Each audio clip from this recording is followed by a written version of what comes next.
This is the Lone Crater YouTube. We hope this video helps.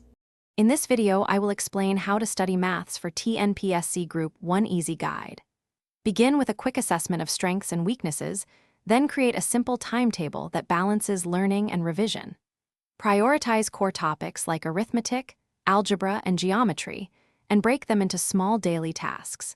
Stick to short, focused sessions with clear goals, and review mistakes immediately so your progress stays steady and confidence builds naturally. Pick resources that match your level and stick with them consistently, using solved examples to learn methods. Schedule timed problem sets to build both speed and accuracy under exam conditions, and mix in conceptual review so you understand methods, not just tricks. Maintain a mistake log to study recurring errors and adjust your practice focus accordingly.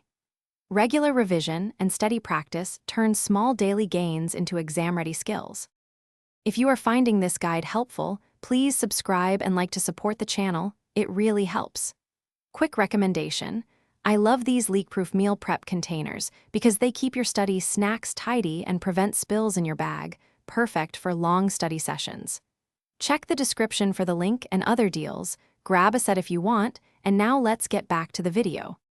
Focus on understanding derivations rather than rote memorization, and condense important formulas onto one revision sheet for quick daily review. Use mnemonics or simple mental stories to anchor tricky identities and theorems in memory. Apply spaced repetition so formulas and methods move into long-term recall, and test yourself frequently with mixed problems to force retrieval. This approach keeps learning efficient and reduces last-minute panic before the exam. Thanks for watching. Consider subscribing if we helped you.